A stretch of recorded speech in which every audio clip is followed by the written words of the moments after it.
안녕하십니까. 진짜 예술을 차려서 140회. 오늘은 현대 칭의론 논쟁 첫 번째 순서가 되겠습니다.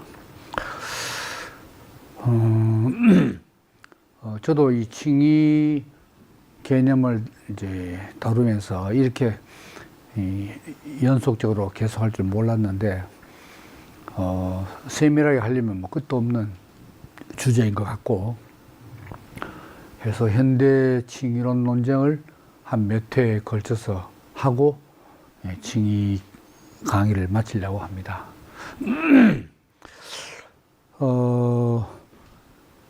이제 오늘은 첫 번째 순서로 이제 칭의와 성화,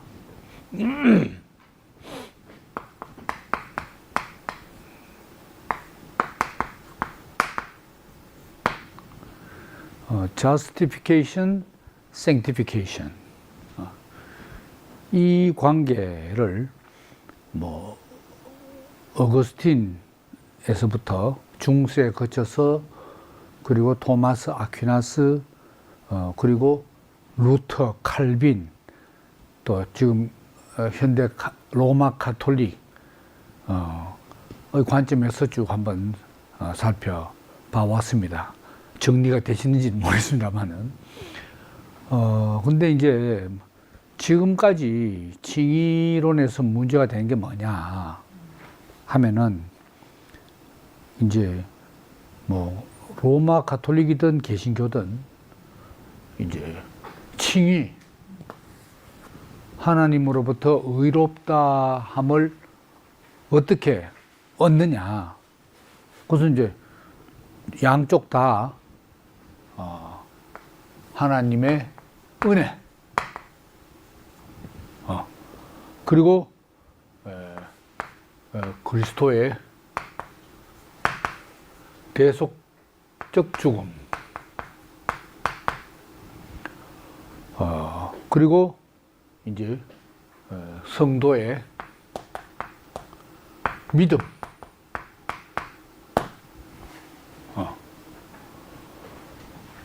그래서 그 은혜로 말미암아 믿음으로 인하여 이제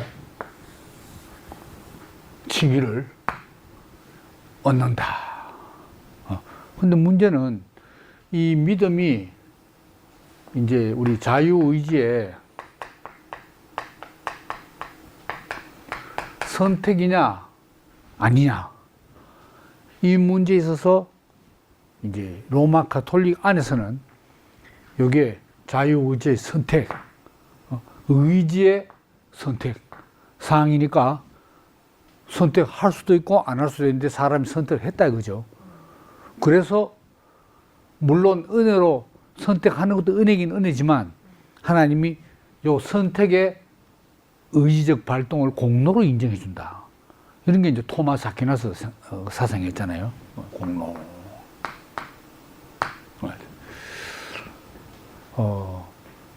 근데 이제 루터, 칼빈 이쪽으로 오면 이 믿음도 전적인 하나님의 이 은혜로 말미암은 거지, 이게 자유의지 선택 공로가 아니다, 이제 이렇게 이야기하잖아요.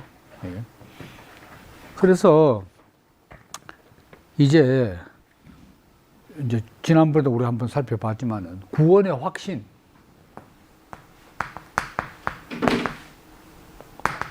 구원의 확신을 어떻게 가질 수 있느냐. 이 말은 처음 칭의를 받을 때는 가톨릭 교도나 개신교도나 다 확신이 있지. 난 구원받았다. 칭의를 받은 때부터 진정한 크리스찬이 시작되잖아요. 크리스찬의 길이. 근데 이 확신한 말은, 그러면 이제 처음 구원이 이제 또 직접적으로 지금 말하면 칭의니까, 하나님한테 의롭다 인정받는 게 구원이지. 구원대 칭의. 이건 똑같이 출발했어요. 근데 이제 마지막에 쭉 가서 마지막 구원. 이게 뭡니까? 예수님이 재림할 때 최후의 심판 정해서 내가 여기서도 구원을 받느냐 못 받냐, 이 확신 문제에 있어서 이 프로테스탄트들은 믿음으로 행위를 보는 게 아니까, 나는 믿음으로 이 처음에도 의롭다는 걸 얻었고 마지막에도 믿음으로 나는 칭의를 얻다. 행위를 안 보시는 거니까. 왜? 하나님은 믿음으로 말미암아 믿음을 의롭다 한다고 약속하셨으니까. 이게 이제 개신교도들의 구원의 확신입니다. 근데 가톨릭은 그렇지 않다 이거죠. 그러니까 이제 가톨릭은 이제 공로를 하나님이 뭐 공로를 어제 뭡니까? 노동조합에서 사장한테 임금 회사가 뭐 요구하듯이 우리 공로가 크지 않냐, 왜 월급을 이밖에 안 주냐, 이런 요구할 수는 없지만 그래도 이 공로다. 이건 가톨릭 입장은. 그러니까 이제 공로는 반드시 또 뭡니까? 하나님이 보상을 해주시는 거라. 보너스에다가 월급 인상에다가 보상을 다 해준 거지. 그럼 여기는 이제 그때 보상 개념은 개신교는 약하지. 안 그렇겠어요? 근데 마지막에 가서 틀리는 거야. 여기는 끝까지 구원의 확신이 이제 있게 되고, 여기는 인간의 공로의 여지를 좀 돌리다 보니까, 이 선택, 이것도 말하자면 자유의지의 행위 아닙니까? 말하자면 행위. 행위라고 말해요. 물론 선행도 들어가고, 행위. 그러면은 내가 마지막 자리 최후 심판대 가서 하나님에게 너는 의롭다고 최종 판정을 받을지 안 받을지는 그때 가봐야 한다. 가톨릭 교도는 지금도 하나씩 그렇게 말해요. 하나같이.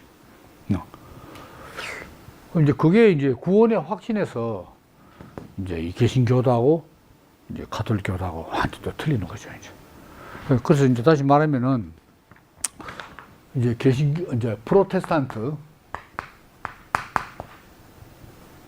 쪽에서는 한 번 구원받으면 영원히 구원받는 거다. 한 번 구원은 영원한 구원. 이게 이제 한 번 구원은 영원한 구원이다. 이게 이제 개신교입니다. 한 번. 제가 해병대 이제 있을 때 해병대 구호가 그래요. 한 번 해병은 영원한 해병이다, 그지? 제대하고 뭐 죽을 때까지 그 해병 정신은 영원히 살아있다, 뭐 이 말 아닙니까? 그래서 해병대들, 대원들 보면 뭐 요새는 어디서도 간지 모르는데 해병 전후회 해가지고 도로 교통 정리하고 그런 거 많이 하잖아요. 빨간 모자 쓰고 있잖아요. 한 번 구원은 영원한 구원이다. 요게 개신교도지. 그러니까 이 신앙의 목표가 뭡니까? 옛날에는 지금이나 구원받는 거 아닙니까? 구원의 내용이 뭐냐? 그거는 내가 영원히 사는 거. 이 보통 문제가 아닙니다. 사람의 소원 중에 영원히 사는 것보다 더 큰 소원이 어디 있나요? 그러니까, 이 구원을 한 번 구원받으면 뭐 나는 이건 시작할 때 딱 반 거는 끝까지 내가 그 다음에 중간에 잘못해도 그 행위 문제니까, 하나님 행위를 안 보니까, 영원한 구원이다. 이리 쭉 간다. 그렇게 보면, 복음의 어떤 등급이랄까요? 이 복된 소식이, 인간 편에서 볼 때 이 복된 소식은 막판에 이게 다 우리 보험회사는 틀림없이 보상해 주면 되잖아요. 근데 군소 보험회사, 부실한 보험회사는 무슨 트집을 잡아도 보상 안 해주고 답답하면 소송하러 하면 소송 비용 없이 또 못 한다니까. 그런 뭐 이야기 하대요. 그러니까 뭐 외국 보험하고 말이지. 이렇게 네, 국내 보험이 다 그런 건 아니고, 큰 보험은 해주겠지. 근데 어쨌든 우리 보험 든 이유가 뭡니까? 보상, 똑같이 넣었는데 보상 큰 거지. 그게 복음이지. 응? 경제적인 복음이지. 그러니까 당시에 가톨릭하고, 로마 가톨릭하고 비교하면 사실은 이게 더 큰 복음인 거라. 왜냐하면 면죄부도 돈 없는 사람은 살 돈 없는 사람도 있고, 사도 싸구려를 사야 되잖아요. 그럼 등급이 천당 등급도 매우 낮아. 그러니까 여기서 보상액이 틀리고, 하기야 많이 보험금 많이 넣은 사람이 보상 많이 틀 그런 원리인 거야 이게.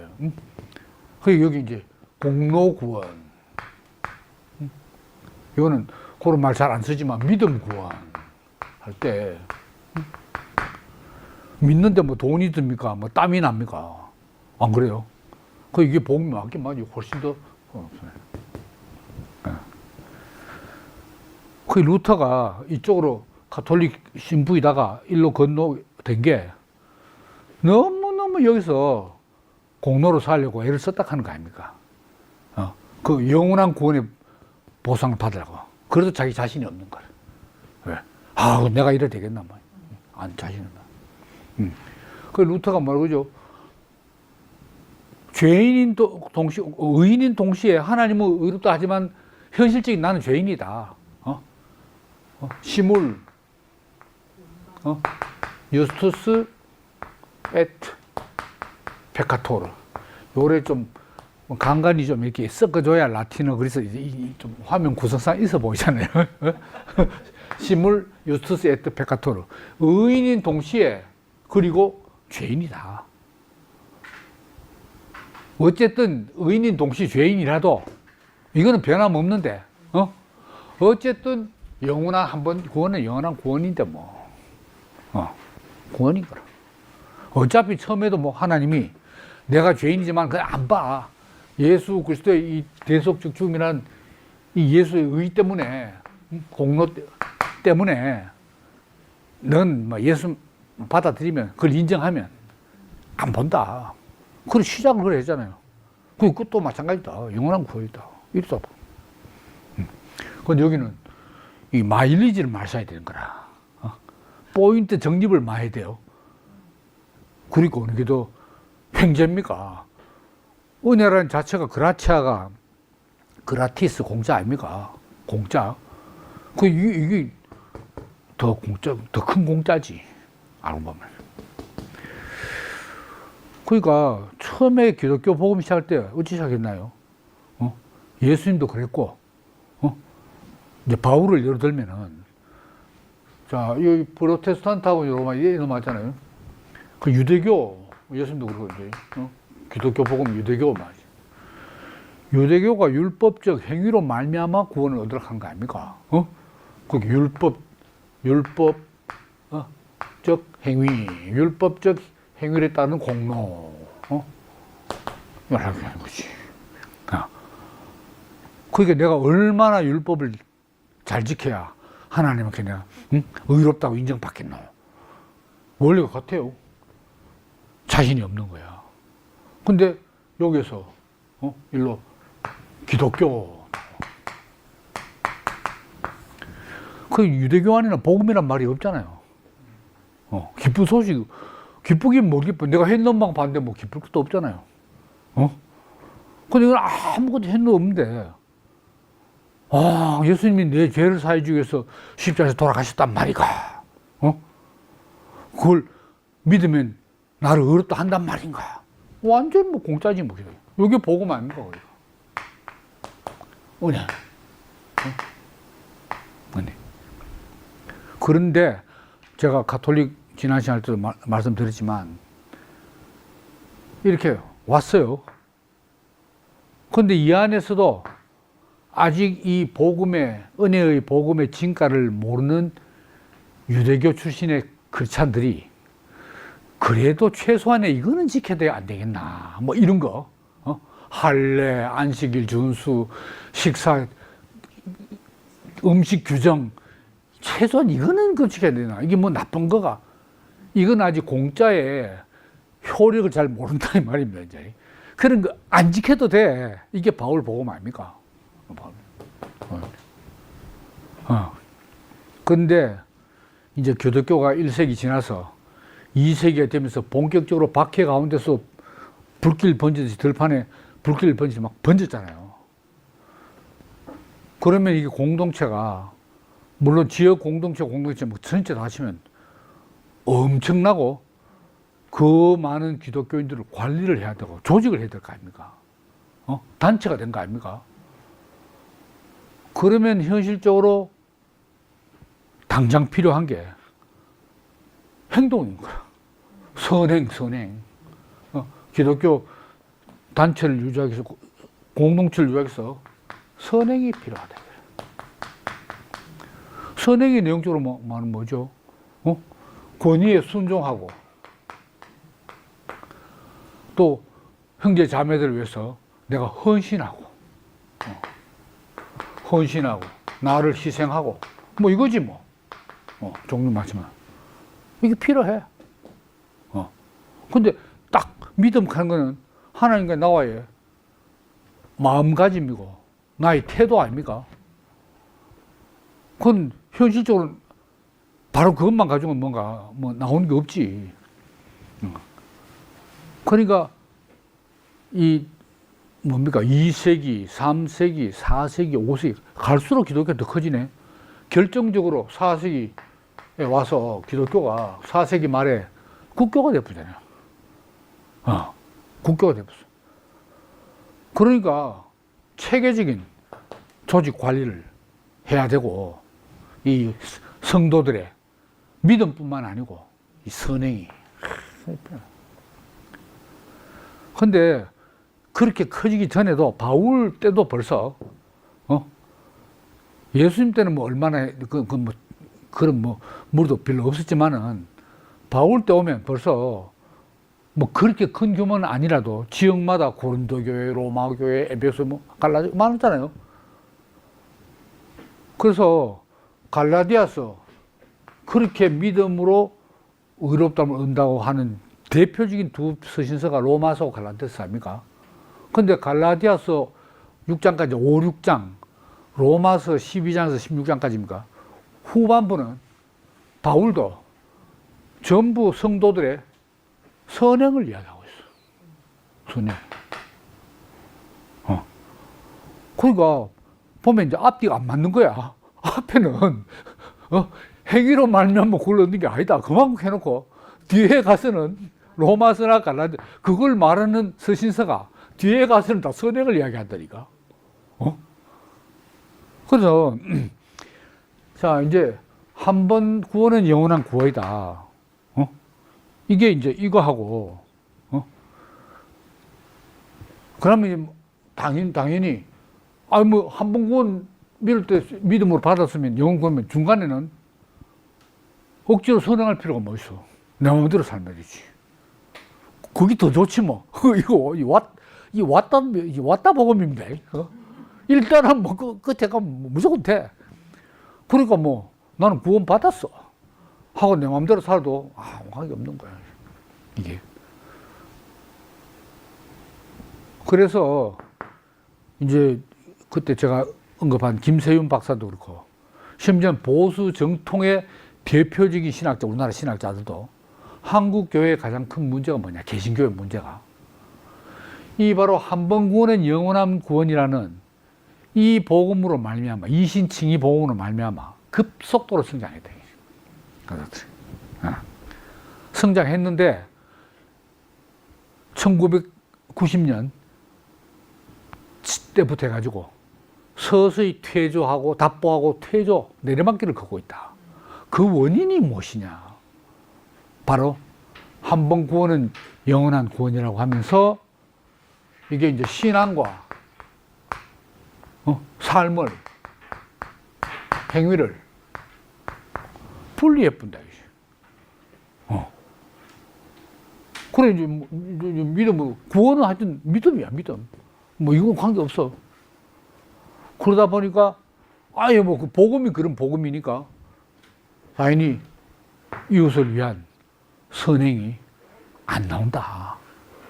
이래 된다. 그래서 교회 어떤 도덕적인 부패, 타락, 이런 것이 만년에 져왔다. 뭐, 이렇게 제각하는 게 아니고, 그리고 진단해요. 그 진영에 있는 사람들이 그렇게 진영을 한다 이거지. 이제 이런 이제 이야기입니다. 그래 되니까 어떻게 됐냐. 우리나라에서는 그때 김세윤 박사를 제가 이제 말씀드렸고, 이제 성공회 주교 출신으로 지금 세인트 루이스 영국 신학교 교수, 아주 세계적인 학자죠. 저서도 어마어마하고 나도 번역이 많이 됐어요. 톰 라이트.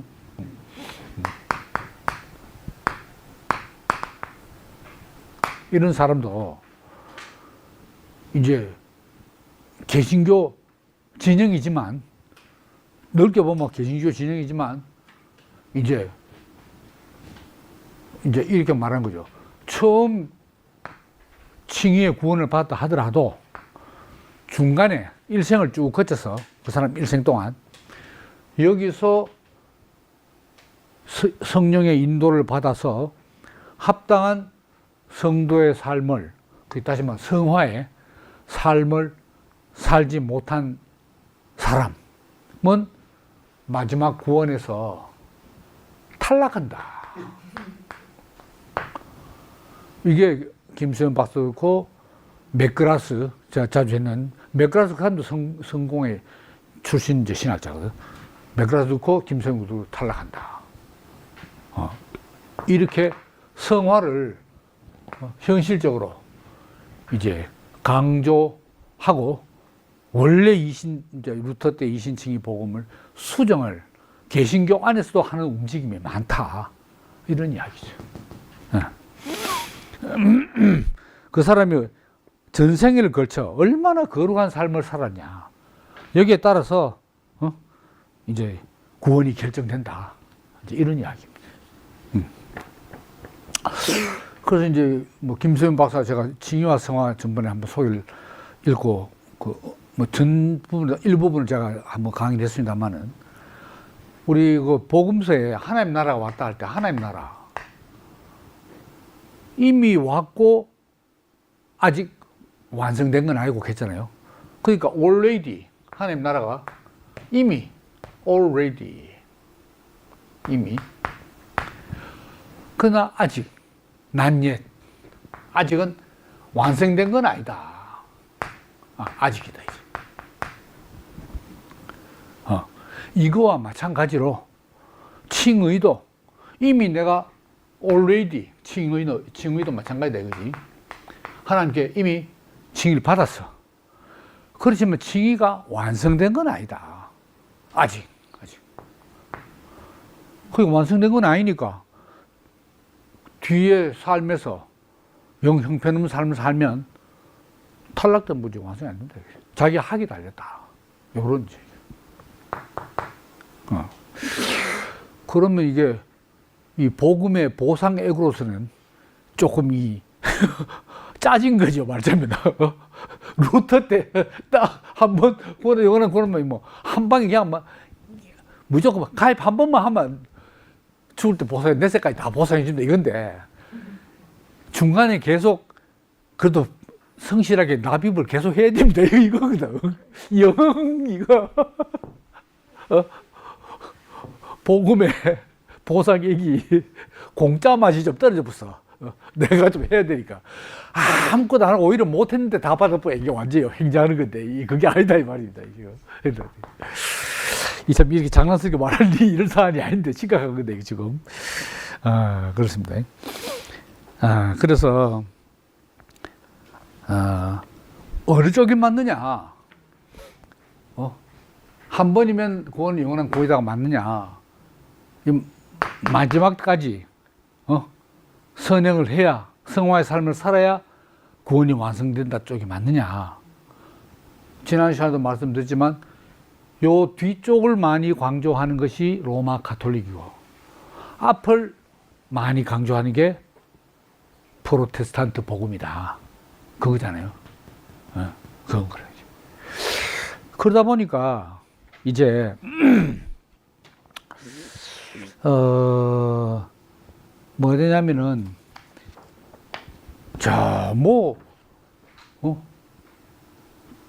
개신교도 칭의뿐 아니고 성화도 궤도 수정해가면서 성화를 이야기하고 있고, 로마 가톨릭도 원래 성화 이야기하지만 칭의도 뭐 은혜로 다 된다 하네.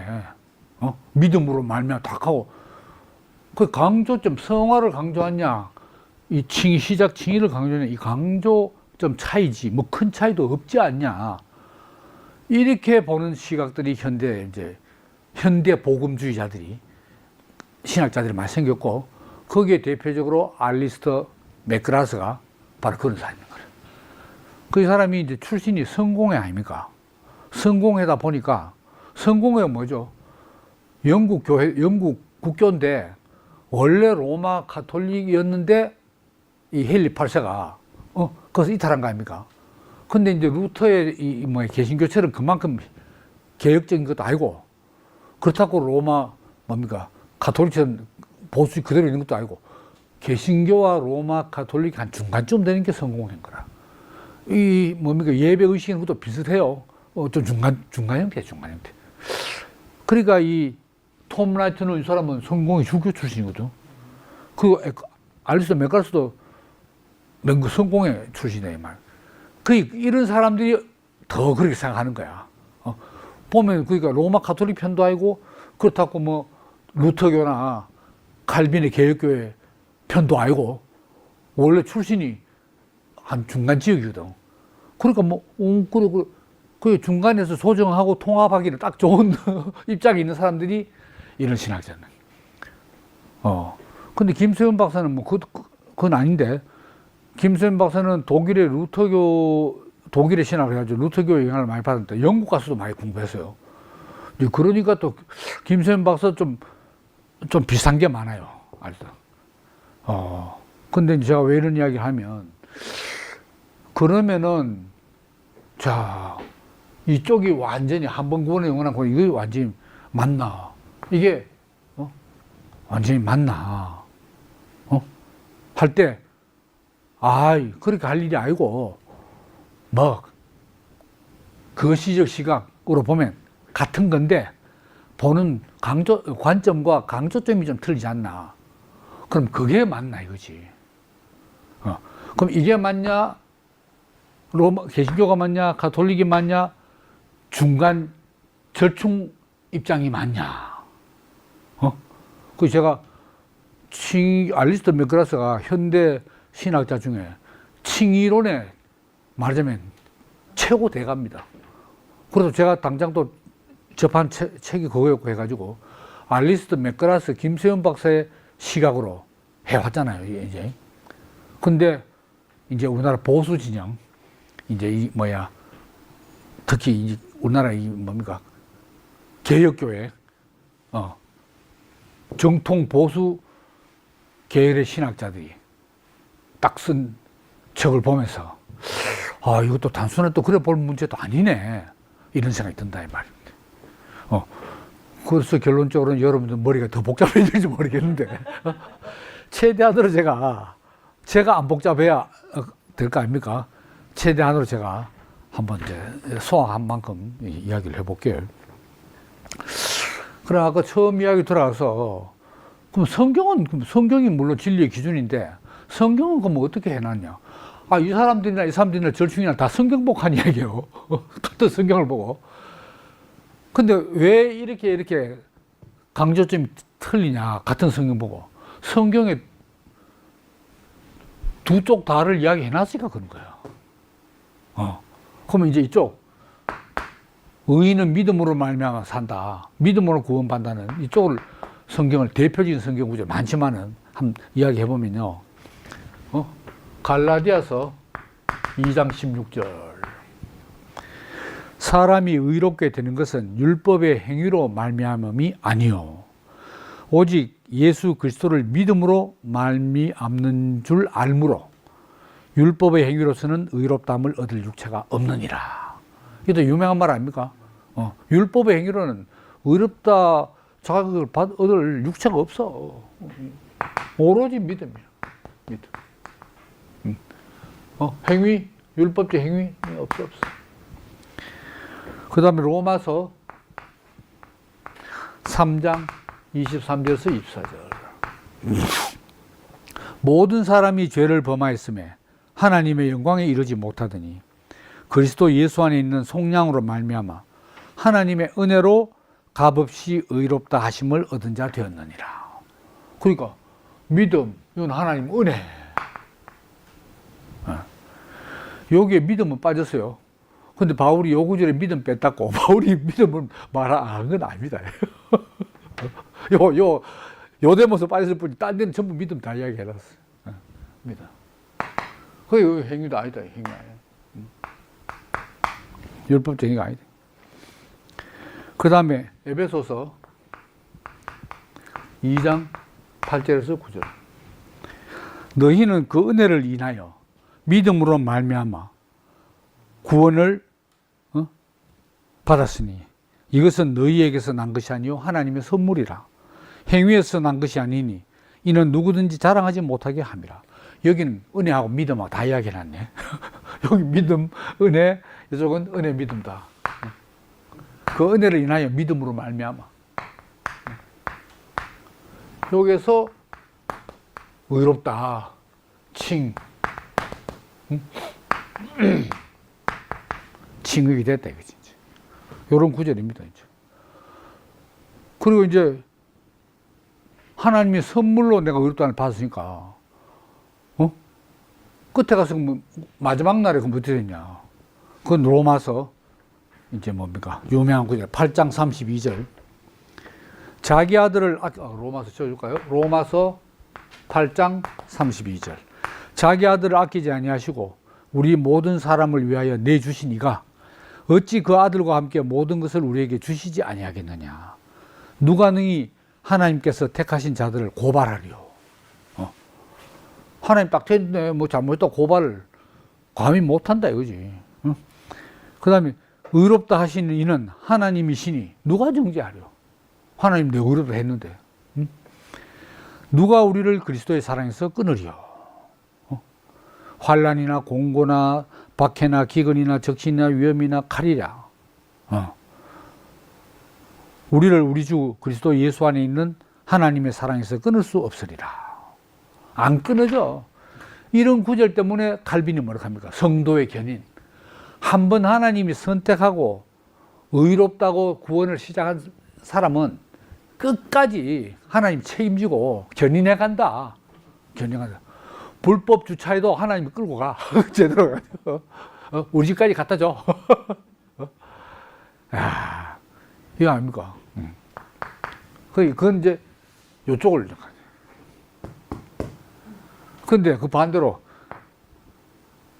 아무리 처음에 구원을 받다 하더라도 최후 심판 때 그 행한 대로 심판을 받아 어떤 사람은 영원한 벌에 처해지고 어떤 사람은 영생의 축복을 누린다 하는 것도 성경에 또 있어.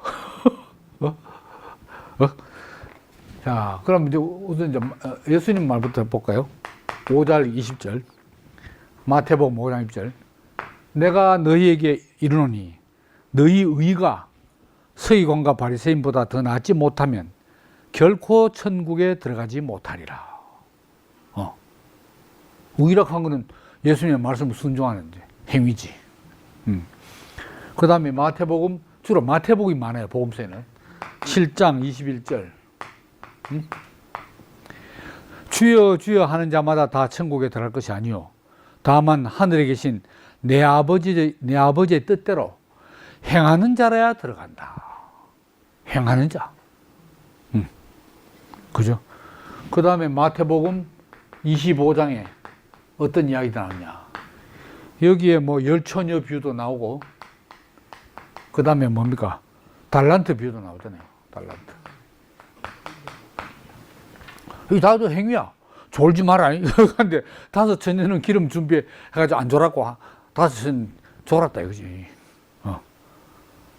아무리 막 믿어도 졸아보면 안 돼. 안 졸아야 돼. 달란트 이건 뭡니까? 한 달란트 이윤을 불렸는데 열심히 장사를 했다. 이윤을 남기고 행위 아닙니까? 선행. 야, 뭐 바울 이전에 예수님 벌써 이런 행위를 이야기했다 이거. 그렇다 이거지. 그리고 요한복음 15장 2절에서 뭘 했냐? 무릇 내게 붙어 있어 열매를 맺지 아니한 가지는 아버지께서 제거해 버릴 것이다. 열매 맺는 게 뭡니까? 그 사람의 선한 삶, 열매를 삶, 그리스도의 삶을 삶. 그 베드로전서 1장 17절 하나님께서 사람의 행위대로 심판하는 날이 올 것이다. 베드로도 그렇게 말했고 계시록에서 물론 로마서 2장 6절에서 10절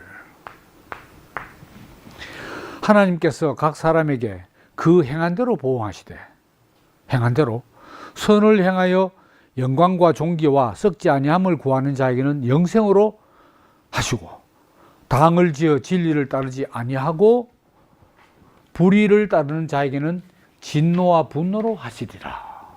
뭐 이런 이야기들. 그죠? 그 다음에 혹시 듣기 부담스러우실지 모르지만 자꾸 한 번만 더 하면 이는 우리가 다 반드시 그리스도의 심판대 앞에 나타나게 되어 각각 선악간에 그 몸으로 행한 것을 따라 받으려 합니다. 그러니까 이런 한 번 구원은 영원한 구원이라는 이쪽 구절도 많고 반대 구절도 못지않게 많아요. 그럼 뭐 다 같은 하나님 말씀인데 어느 말이 맞냐?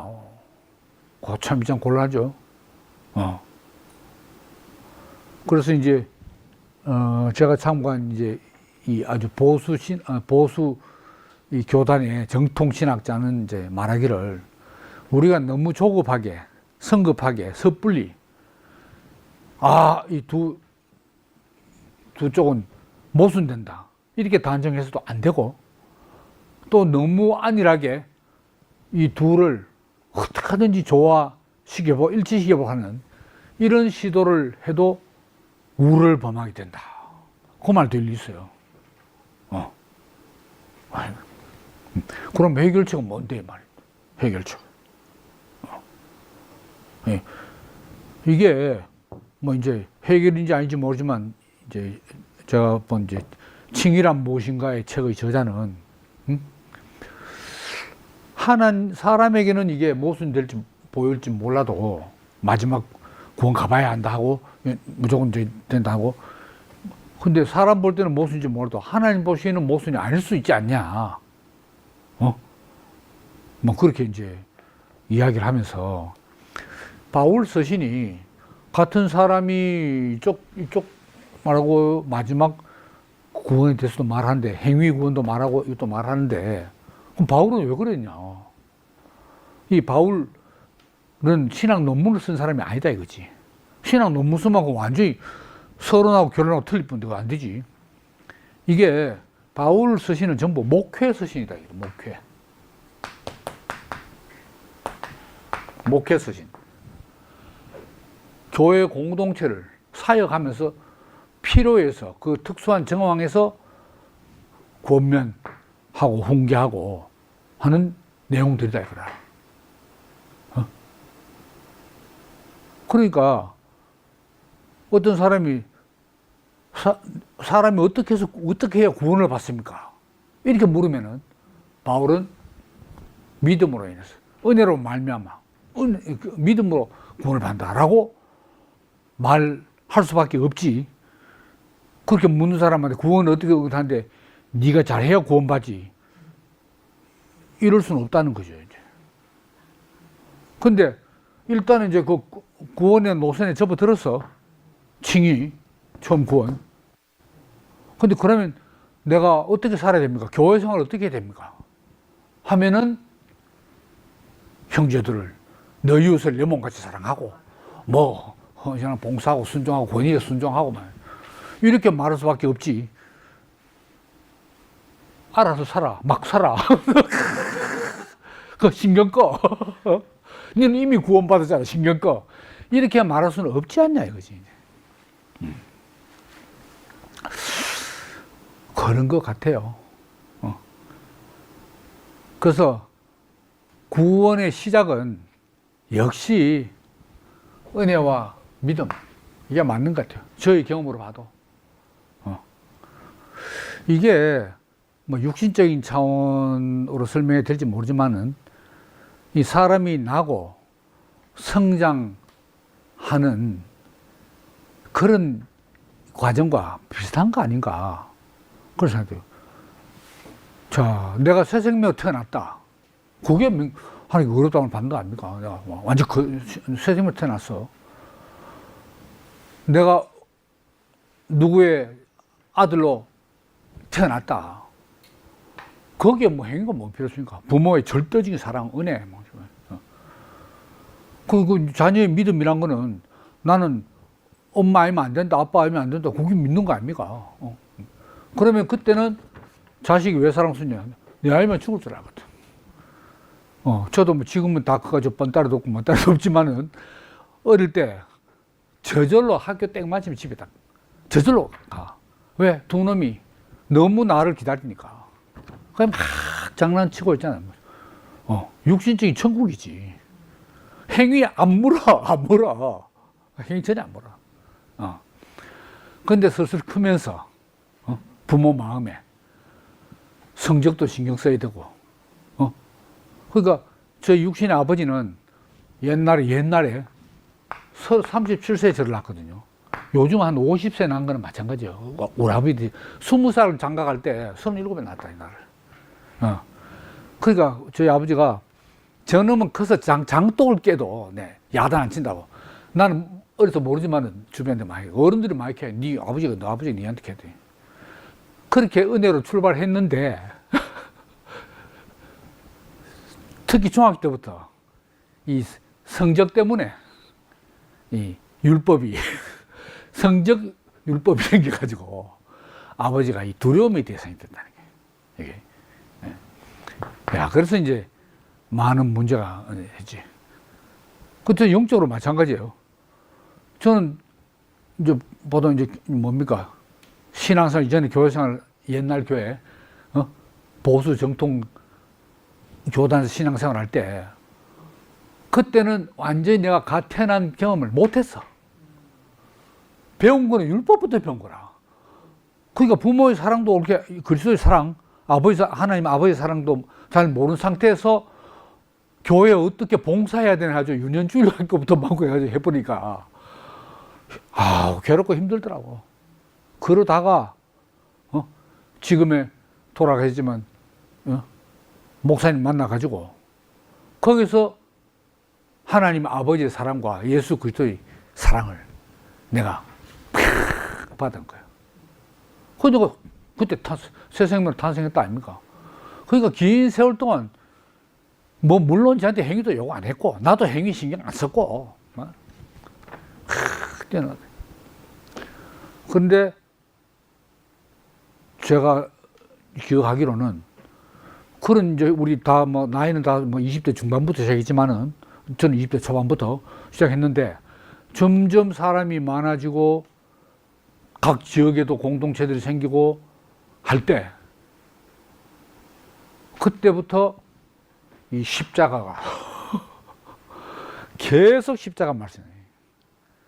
그럼 물론 이 십자가가 뭐 완전 그것만 의미한 건 아니겠지만 제가 들리기로는 결국 네 자신을 네 이기적인 마음을 내놓고 네 자신을 위한 목적을 인생의 목적을 내놓고 하나님이 필요해요. 그게 뭡니까? 나의 죽음이고 나는 죽고 그리스도만. 세상과 정욕을 십자가에 못 박고 뭐. 그 말은 맞고 다 하면 돼. 이게 저희 아버지가 성적 요구하는 건 못 잡게 이게 쉽지 않았어요. 쉽지 않았어요. 근데 이게 틀린 말도 알고 그러니까 죽음을 살아내려고 긴 세월 애를 썼고, 그것도 또 그런 분위기에서는 좀 죽음을 살아내는 모션을 잡고, 뭐 좀 그래야 인정을 받지. 땡땡이 쳐보면은, 이제 또 인정을 못 받네. 나의 영적 아버지로부터도 관심이 끊어진 것 같고, 형제 자매들로부터 더더구나 냉대받는 것이기 때문에 나는 싫으나 좋으나 내 십자가를 지고, 자기 십자가를 지고, 주님을 따라가야 되는 거예요. 뭐, 안 그런 사람들은 저는 그랬어요. 그게 그런 순서인 것 같아. 근데 이걸 그렇다고 뭐 내가 신앙생활처럼 그렇게 막 고통스러운 그건 아닙니다. 그렇게 뭐 강요한 것도 아니에요. 내가 볼 때 나의 인도자가 자기 십자가를 쭉 가니까 그 자체가 내한테 짐인 거라. 뭐 네 십자가 잘 안 캐. 안 가는데도 내가 그분을 본받는 게 내 인생의 목표니까. 지는 흉대로 내야 될 거 아닙니까? 싫든 좋든. 이러니까 이 안에서 더 교회를 위해서 봉사하고 헌신하고 몸을 불사한 사람이 인정 안 받겠어요? 교회 안에서. 아무리 최종적 사회 이상을 제시하는 교회를 하더라도 그건 어쩔 수 없는 거지. 그러니까 여기에서 이제 또 일반 그전 신앙생활은 다른 차원이지만 생명의 목장이지만 생명 목장 안에서 열심히 풀 뜯고 자기 살찌고 여유서 가지고 또 풀 좀 나눠주고 이런 양이 더 빛나지. 안 그렇겠어요? 우량양이지. 뭐 이렇게 안 먹고 뭐 빌빌 뭐 삐쩍말락 하면은 사랑 못 받을 거 아닙니까? 이게. 그러다가 또 한 번 차원이 확 뒤집어버리는 거예요. 이게. 이 안에서의 생명의 목장에서의 그 은혜로 된 공로를 할지라도 뭐 자기 양이고 뭐 내가 한 건 아닙니다. 뭐 나도 만나서 제가 뭐 했습니까? 뭐. 하지만 이래도 이게 공로한 게 있잖아요. 그럼 공로의 등급이 생긴다고. 공로의 격차가 생기죠. 그 등급 상위 등급 받은 사람은 괜찮지. 살만하지, 교회 생활이. 근데 이 하위 등급 받은 사람은 이게 교회 생활이 천국도 아니고 낙원도 아니네. 그죠? 그 이런 문제를 또 확 뒤집어가지고, 구속의 복음. 십자가에서 내려오지 못한 예수가 예수의 정체성이고, 우리 부름받은 사람, 모든 사람의 정체성이다. 해서 다시 확. 그는 뭡니까? 제정군주제에서 러시아의 볼셰비키 혁명하기 뭡니까? 확 다 해가 뭐 똑같은 비율, 뭐 똑같은 원리는 맞는지 안 맞는지 모르지만 그 비슷하게 확 평등 없애, 격차를 없애고, 이 교회 전 교인의 평등, 이 대표잖아요.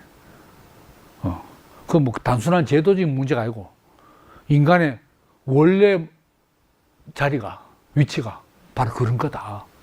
이야.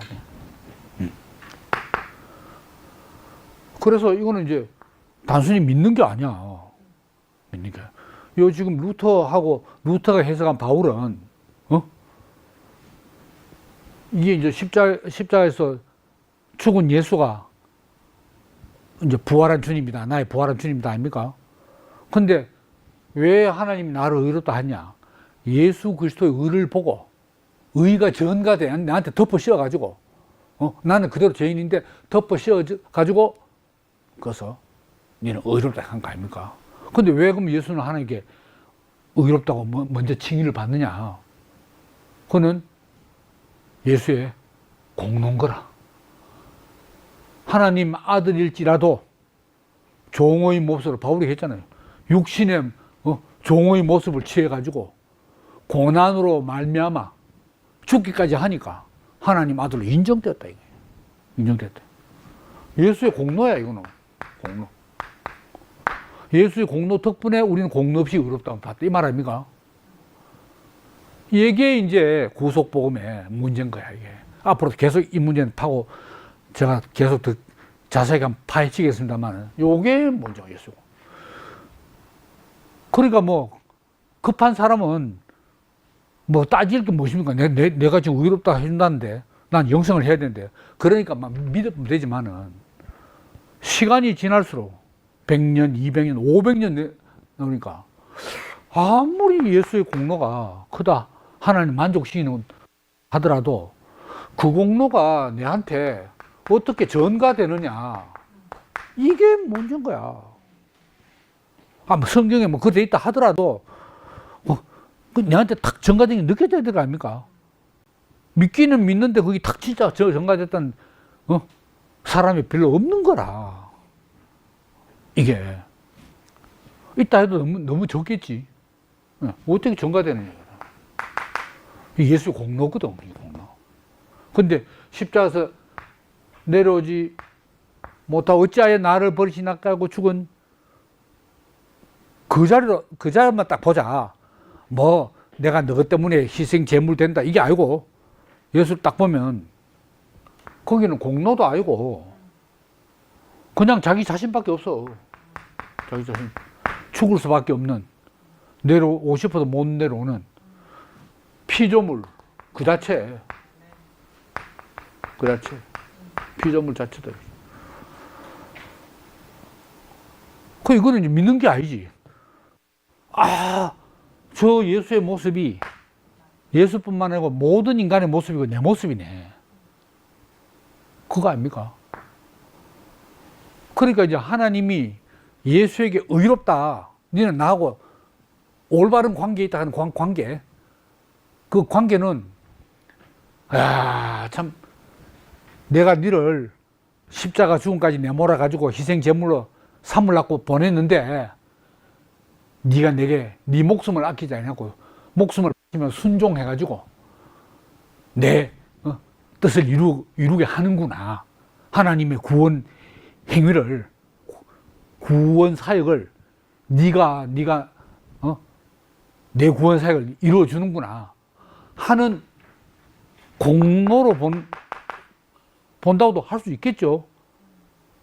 그렇지만 더 깊이 파보면은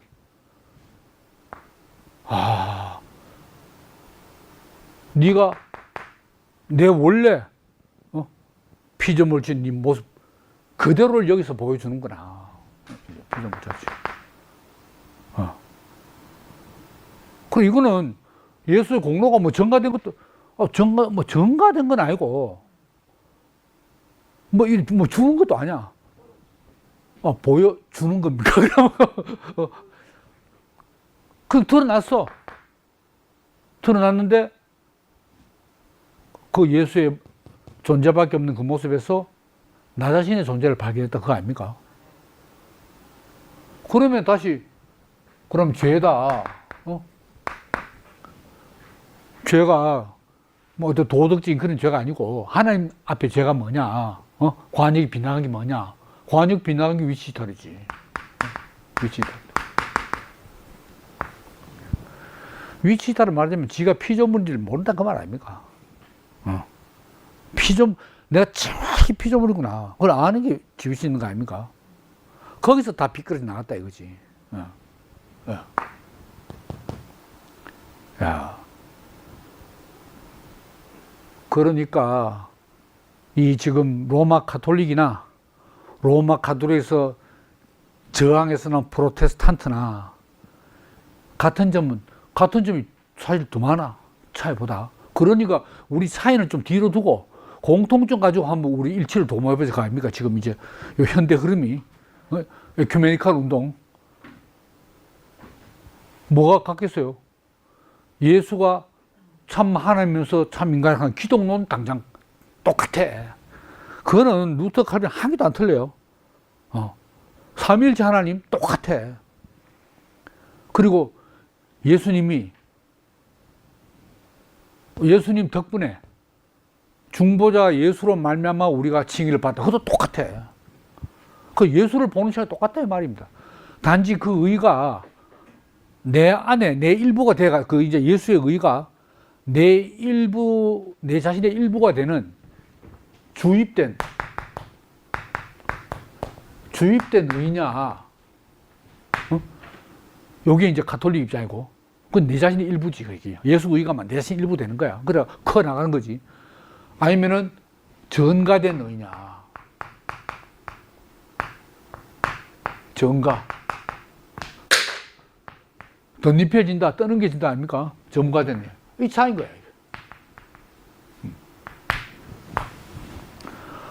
그러니까 맥그라스도 그 한 이야기 중에서 아니 뭐 주입된 의나 뭐 전가된이나 다르긴 달라도 뭐 그게 그리 큰 차이냐 이래 나와보는 거야. 근데 이 보수 정통 중에서는 이건 목숨 걸고 그게 아니지. 그래가지고 그렇다면 우리가 개신교가 왜 됐노? 그 개신교 되는 바람에 농민 뭐 30년 전쟁 나고 사람이 얼마나 죽었네 그라. 그거는 우리가 목숨 같다 뭐 이런 이야기입니다.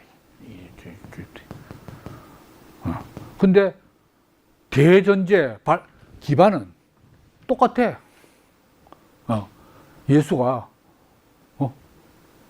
계속 제물로 죽었고 그걸 믿는 건 똑같다 이거.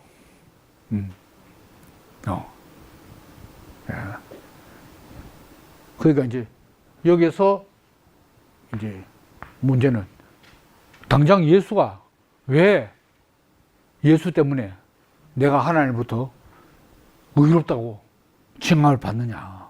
예수 때문에 하나님 왜 나를 의롭다 한대. 여기서 완전히 차원 다른 해석이 나쁘는 거예요. 이거는 로마 가톨릭과 프로테스탄트의 요 정도 차이가 아닙니다. 당장 예수를 딱 보니 틀릴 뿐데. 그 예수 공로 때문에 내가 어떻게 되냐. 이거잖아요. 하기야 예수가 십자가에서 뭐 보여준 것도 예수 공로는 공로지. 그치, 공로의 그 질과 차원이 틀리잖아요, 그거는. 그때는 제가 볼 때 그렇게 바울이 해석할 수밖에 없었던 것 같아요. 왜냐하면 유대교 신앙에서 속죄 제물이 그 뭡니까? 성소 행사에 뭐 전부 다 아닙니까? 5가지 제사 전부 말하자면 번제든 뭐 속건제든 속죄제든 화목제든 있잖아요. 소제든 전부 그 희생 제물들인 거 아닙니까? 그런 유대 교인들의 의식이 하나님과의 관계에서 우리는 죄인이고 이 속죄 제물로 죄를 사한다는 그게 뭐 1, 2년입니까? 쭉 모세 이후로부터 좀 내려오는데 건 1000년 이상 내려오는데 예수를 생각할 때는 처음엔 그 생각 안 했지. 제 아들도. 왜냐하면 다윗 후손에서 메시아가 나온다. 예언자적 종말론. 그래서 이제 뭐 진짜 예수가 다윗 자손인지 아닌지 모르지만은 또 그렇게 믿고 싶고 믿어야 되고. 그러니까 뭡니까 마태복음 누가복음 다 그 짜맞췄잖아요. 이제 다윗을 그 반드시 베들레헴에서 나야 되고 말이죠. 이게 짜맞춰서 했는데 어쨌든 그 메시아는 그 다윗의 후손에서 나는 종말론적 메시아는 이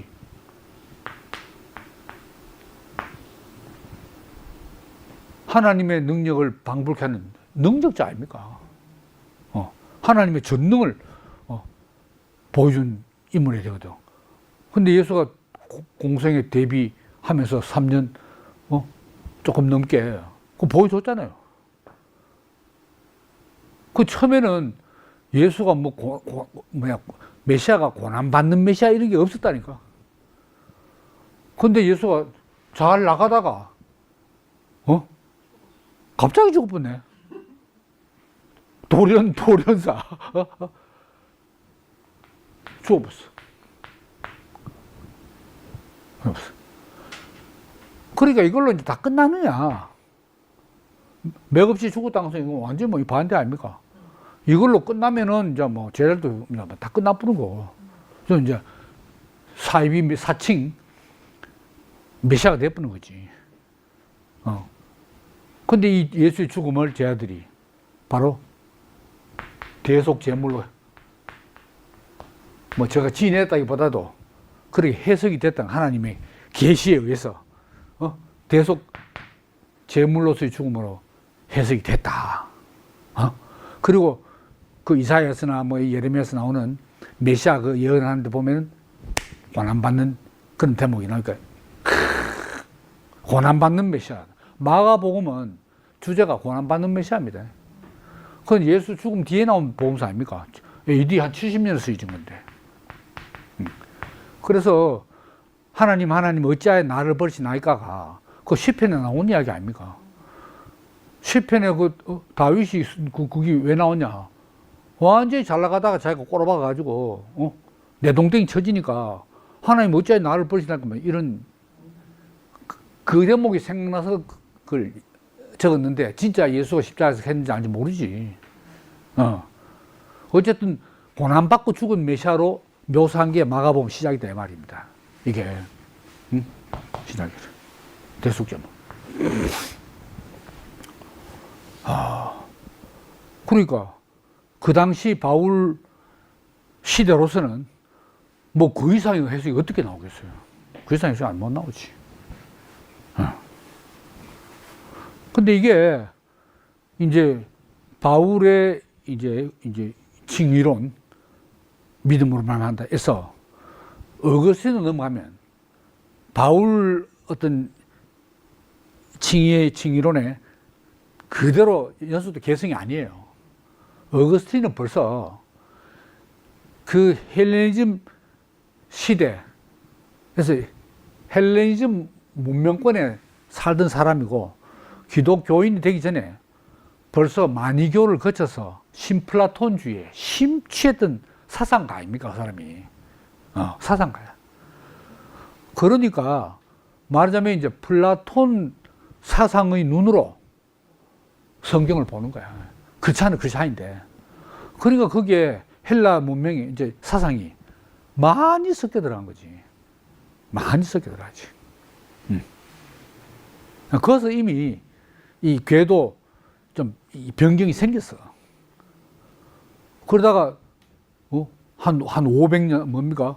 어거스틴보다 토마스 아퀴나스는 800년 뒤에요. 그래 올 때는 서구 기독교가 완전히 자리 잡고 건물로 말하면 고디식 성당처럼 쫙 쌓아 올린 시대 아닙니까? 그때 토마스 아퀴나스 나왔잖아요. 그러니까 헬라화를 거쳐서 완전히 서구 문명 속에서 나온 기독교 신앙이고 칭의론인 거라. 칭의론인 거라. 그럼 루터 때는 어땠을까요? 루터 때는 이제 자기는 바울로 돌아간다고 생각했겠지만은 바울 이전에 토마스 아퀴나스보다 어거스틴으로 돌아간 어거스틴은. 어거스틴 똑같은 건 아니에요. 근데 상당히 어거스틴적이야.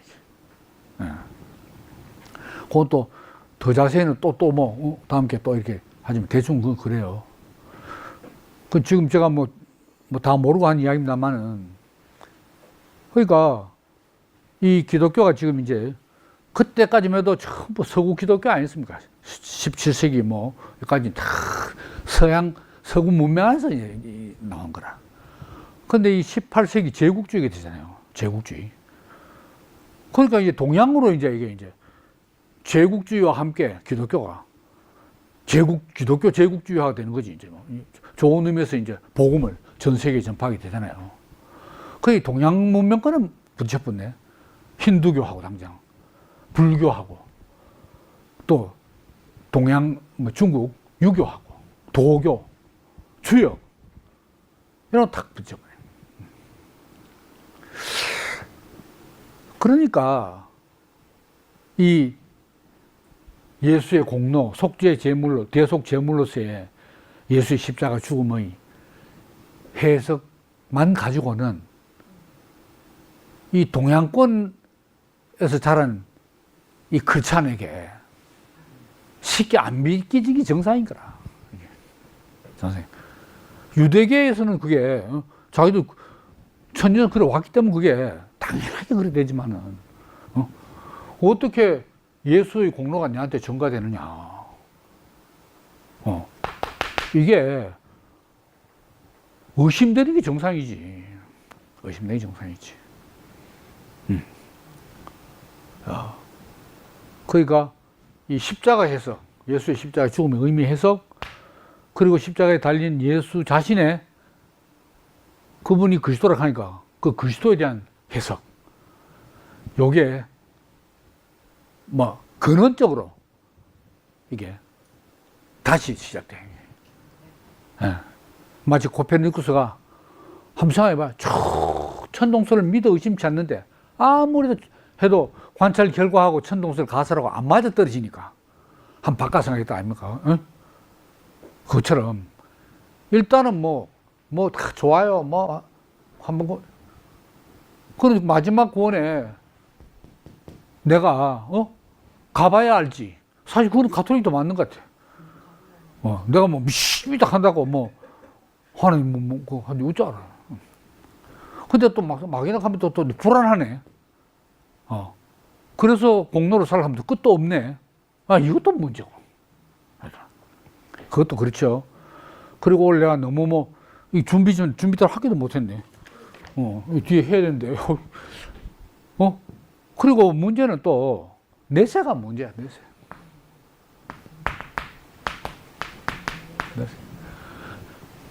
이 정통 보수로 쭉 지금까지도 내세 빼면은 신앙이 안 됩니다. 종교가 안 됩니다. 내세가 반드시 있는 거야, 지금. 근데 이 현대인들에서 서구인도 마찬가지고 왜 기독교가 지금 쇠락의 길을 걷냐. 내세를 믿는 사람이 아무리 밀락해도 현대 과학 정신과 상식에 의해서 내세가 안 믿기지는 거야. 안 믿기지는 거야. 내세가 안 믿기지는 거야. 그러면은, 그것도 모르죠. 안 죽어봤으니 다 모르긴 모르는데. 그래도 어쨌든, 옛날처럼 그렇게 믿기가 어렵고, 그래요. 자, 그럼 내세 없으면 종교가 장사가 되나? 장사가 되나, 이 말입니다. 야, 그럼 이제 교육교는 없어지는 거지. 쇠락한 정도가 아니고 아예 멸망해버리는 거야. 그런데, 자, 내세가 없다 하자. 없다. 내세 없다 하자. 그럼 내가 이 생 살다가 내 죽는 게 끝이다 하자. 그러면은, 신앙도 없어져 전부 허무에 빠질 거냐. 보통 세상 사람은 그렇지. 노세 젊어서 놀아, 안 맞지. 뉴스 보니까, 75세 때 운전면허 검사 받으러 가대. 어제 하도 고령자들 운전사고 많이 나가지고. 전에는 5년마다 한번 경찰, 이제는 3년마다 하고, 청력하고 다 새로 검사해가지고, 이제 자기검사 면허증 박탈하고 그런 모양이네. 그럼 저도 5년밖에 안 남았어. 뭐이지, 이거? 이래 내가 아는 척하고 떠들다가, 누가 이제 85세 요양병원 알면은 죽는 거다. 살면 요양병 가고 알면 죽거다, 평균. 그럼 15년밖에 안 남았네. 야, 그러니까 죽으면 뭐하나, 허물 끝나냐. 복음이 진짜 없어지냐. 이러니까 진짜 복음이 있어야 되는 거죠. 당장 내일 죽는다 하더라도 내 인생에 대해서 감사하고 더 여한이 없다고 탁 해야 이게 복된 삶을 산 거 아닙니까?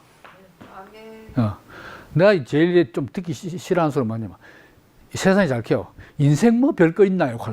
인생 별거 있나요? 나도 옛날에 그렇게 생각했겠지, 옛날에나.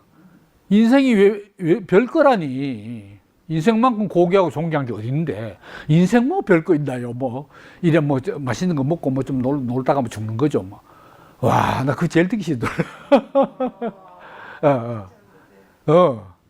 그러니까, 오늘 너무 딴 데로 엮어는 가지고 제가 예습한 게 너무 예습한 공로가 너무 아깝습니다. 그랬는데 네. 그러면 이제 한 반만 하고 요건 이제 다음 시간에 할게요. 이제 그래요. 그래서 이제 행위와 구원, 바울의 서신에서 목회 서신인데, 그래서 이제 행위가 구원을 가져오냐, 요게 이제 연결시키느냐, 분리시키느냐. 바울은 어떤 대목에서는 행위를 해서 구원을 받는다. 어떤 대목은 행위하고 관계없이 믿음으로 구원을 받는다. 이러면 이제 분리되는 거 아닙니까? 행위하고 구원하고. 이 둘 다 같은 사람 말에서 나온다 이거지. 야, 그게 어찌 보면 맞는 것 같아. 저희 스승도 예판교육, 세판교육하고 어떤 사람이 지금 세판을 하는데 뭐 예판하고 전혀 관계없는 땅 하면 아니지, 내가 옛날부터 다 했지 하는 거야. 또 사람도 그럼 똑같은 거 하면 아니지, 완전히 다르지 그러니까. 완전히 반대 아닙니까? 근데 그게 한 사람이라서 나올 수 있는 말인 거예요. 그런 것 같아요. 그러니까 문제는, 자, 이제 요것만 하고 마칠게요. 자, 행위하고 구원하고 연결을 시켰는데 여기서 나오는 이제 부작용이 뭐냐, 여기 오용 남용이 뭐냐, 이러면은 이제 면죄부를 팔게 되는 거라. 면죄부. 행위를 워낙 연결할 뿐만 아니고 막 행위가 구원에 막 직결된다, 그걸 강조하다가 탈선하게 되면 면죄부를 팔아보는 거야, 행위를. 그 다음에 믿음하고 구원을 너무 즉 행위하고는 이제 분리해보고, 믿음과 구원을, 믿음이 막 구원 칭한다 하면 어쩌냐, 그러면 밀양원, 밀양투가 나와버리는 거예요. 이게 너무 한쪽으로 치우쳐 가다 보면 그래 되는 거예요. 그죠? 그러니까 루터가 딱 반바로 나온 건 뭡니까? 면죄부까지 파는 행위와 구원의 연결, 그 시대적 정황에서 팍 나왔잖아요. 근데 왜 우리나라에서 밀양영화가 나왔나요? 바로 한국 기독교뿐만 아니고 개신교 500년 내려오면서 그 문제점이 뭐라는 걸 너무나 잘 아는 영화 감독이, 그 누나는 제가 잘 알지만은 그 영화 감독이 탁 만든 건 거야. 이거는 뻔뻔스러움을 넘어서서, 철면피를 넘어서서 완전히 비인간적인, 이 괴물이 되는 모습 아닙니까? 그게 밀양 영화에서 보여주는 거 아닙니까? 믿음과. 그러니까, 양실은 이것도 맞고 이것도 맞다. 근데 이제 개신교에서 말하고 요도 말하는 그런 양실은 아니고, 요 두 요소가 이 생명의 신비랄까, 비밀이랄까요? 생명은 모순적이다. 그렇죠? 생명. 이론적으로는 모순되지만 생명 안에서 하나다. 이렇게 말할 수밖에 없다 이거죠.